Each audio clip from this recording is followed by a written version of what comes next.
Kat.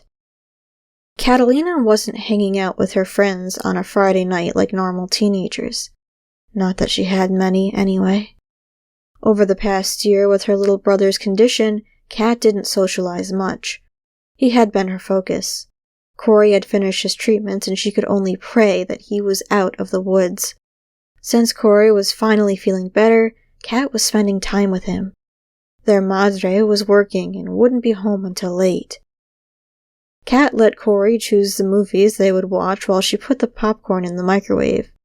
The heavenly smell of butter filled the air. With everything that occurred after World War III, at least they still had buttered popcorn. "That smells good, sis," Corey told Kat with a wide smile as she sat next to him on the sofa. He reached his hand into the bowl. Grabbing a large handful, he stuffed it into his mouth. Closing his eyes, Corey hummed in delight. "Tastes even better than it smells." Kat's lips spread across her face. It pleased her that he could enjoy popcorn and not worry about being sick afterward. Corey had lost so much weight. He was as thin as a beanpole. Kat ruffled her hand in his hair. "You're going to eat us out of house and home." Corey chuckled, knowing that she was only teasing. They started the movie. Corey had chosen an action-adventure with a main plot about fast race cars. A good-looking blonde cop was undercover, trying to take another buff, attractive man down. Kat couldn't take her eyes off the screen, checking out both men. The storyline was intriguing. Of course, the undercover cop started getting in too deep. The buff hunk's sister had a lot to do with it. Corey wasn't drooling over the men like Kat. He was into the fast, neat-looking cars and races. This movie series had been among the most popular back in the day, and getting DVDs for them was like pulling teeth. They had lucked out, getting a deal on the entire series for Corey's 13th birthday. He had been beyond psyched when he opened them. There was no more movie streaming. The new regime only aired the news, their government-sponsored television show, and sports. Unfortunately, only the elite got the privilege of getting the sports channels. Being middle class, Kat didn't know of anyone who had access to the sports channels. So, the only option for other entertainment was buying old movies or TV shows. All movies were watched on DVD, since no new movies had been made in almost 2 decades. The huge engine that used to be called Hollywood no longer existed. The nation had been rebuilding. But since the world dictator took the reins 9 years ago, he hadn't allowed much social engagement. Hell, going to parties or clubs was illegal. Kat thought that his strict mandates were to keep the nations in check, prevent the world from spiraling again. "This movie is so cool, Kat," Corey said animatedly. "Did you see how fast that car just went?" "Yeah, the blue smoke from the muffler was a nice effect." She wasn't going to admit that she was liking the movie more for the 2 hot male leads. "Do you think the cop will turn him in?" "Not sure. He's fallen in love with his sister, so that complicates things." The movie was definitely a thrill of a ride. After it was over, Corey asked if they could watch the second movie. "Just one more, and then bedtime." "Aw, I'm a teenager now, not a kid." "A teenager doesn't mean you're an adult," Kat giggled. By the time the next movie ended, it would be almost 11 p.m.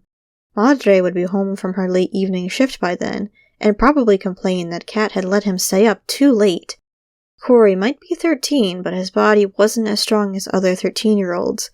He was still getting his strength back from the ordeal he'd gone through. At the start of the second movie, Corey was on the edge of his seat. As the movie progressed, Corey slouched in his seat. Kat noticed that he looked paler than usual. "You feeling okay, Pooh Bear?" Kat's brow knitted. Corey's forehead wrinkled. "I hate it when you call me that, Kat." Her lips curled upward but didn't reach her eyes. Kat knew Corey secretly didn't mind the nickname she'd been calling him since he was a toddler. Corey turned on the sofa, lying his head down. "Just getting a little sleepy." Kat's stomach twirled in knots. "You sure that's all?" "Yeah." Corey answered quickly. Kat decided to leave it alone, although a chill ran through her body. As the movie continued, Corey fidgeted, shifting from one position to another, like he couldn't get comfortable. By the time the movie was over, beads of sweat were on Corey's forehead. His face was scrunched up, and he'd grown paler. "Corey, what's wrong?" Kat's voice rose several octaves. "Just tired. I think I'm going to hit the sack." Kat stood, with him lingering close by. The way his body swayed when he walked was making her stomach turn cartwheels. Taking his next step, Corey stumbled, catching himself before he fell. Kat rushed over to him. "Tell me what's wrong now! Don't try to pretend that you're fine." Kat had seen him like this before, and her fear had taken the front seat. Corey glanced at her with unfocused eyes. "I don't feel too well, Kat." His eyes rolled to the back of his head. Then he collapsed. Kat screamed, barely catching him before he hit the ground. Corey had passed out cold. Kat paced, waiting for the doctor to give them a report. Kat had called Madre after Corey passed out. They rushed him to the emergency room, and from there, the hospital he'd been treated at. They were running tests on him to see what had happened. Doom tumbled in Kat's stomach, fearing the worst. "Please, God, let Corey be okay," Kat prayed. Her brother had already been through too much, and she thought he'd beaten the odds. It seemed like eons before Corey's oncologist came to give them an update. Madre and Kat hurried over to him. "Dr. Bentley, please tell us how my son is doing," Madre pleaded. "Corey is feeling better for now, Mrs. Diaz." "So why did he pass out? I thought he was in the clear." Madre was desperate for answers. Dr. Bentley's brow furrowed. "I hope that also. But unfortunately, Corey has had a relapse."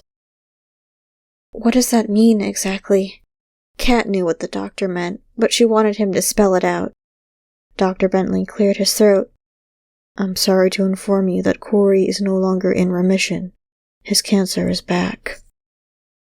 Kat had been moping all week about the prognosis her little brother was given. The cancer had returned, and it was worse than before. The kind Corey had was aggressive.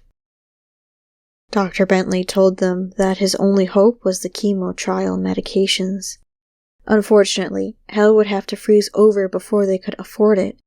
Insurance wouldn't cover trial meds, so Kat couldn't see a light at the end of the tunnel. Without the trial medication that had been proven to cure Corey's type of cancer, the outcome was inevitable.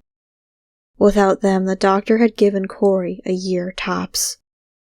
Down in the dumps, one of Kat's close friends, Aurora, had convinced her to come over her house. If Kat stayed home, she would cry like she'd been doing all week. Aurora lived in the same neighborhood, and they'd been friends since middle school. Kat filled Aurora in on Corey's prognosis. With Aurora's persistence, she'd continue to pry, so Kat decided to tell her and get it over with. "I'm so sorry, Catalina." Kat knew Aurora was worried because she rarely called her by her full name. "Why won't the insurance cover the trial meds if they have great results?" Kat shrugged. "Insurance will do anything to get out of paying for whatever they can. There must be something else you can do." "It's hopeless, Aurora, unless you have any idea of how I can come up with thousands upon thousands of dollars.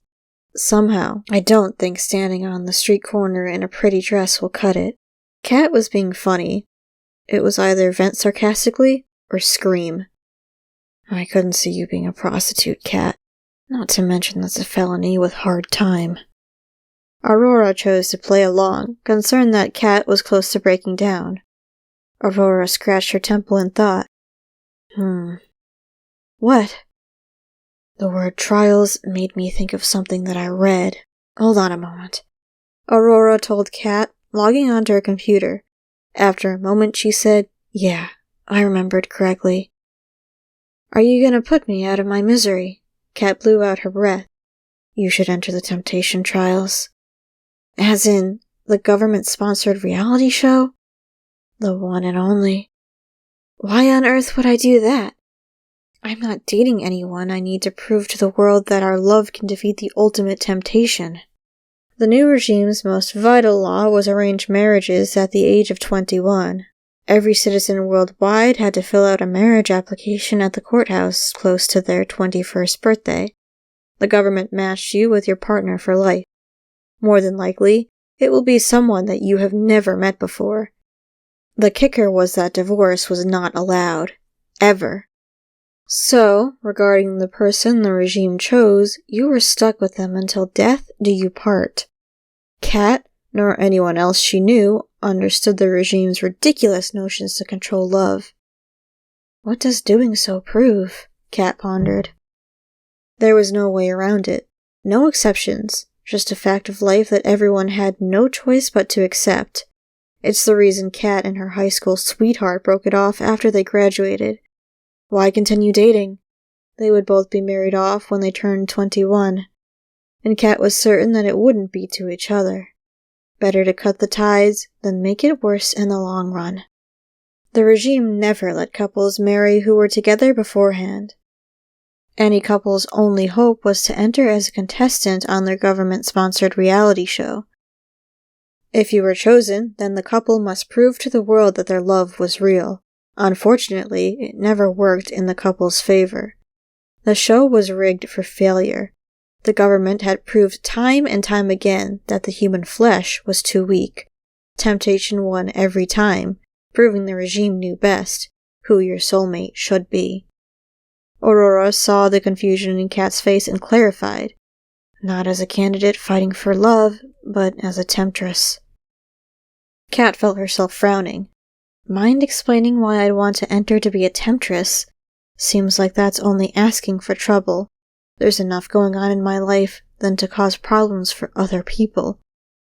Because being a temptress could be the answer to your prayers.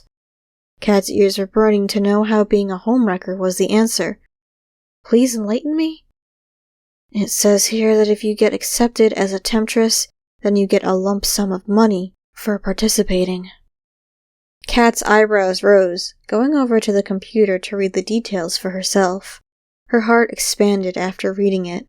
This was a fine example of never say never, because Kat never imagined that she would be considering entering that crazy reality show. She didn't have any other options.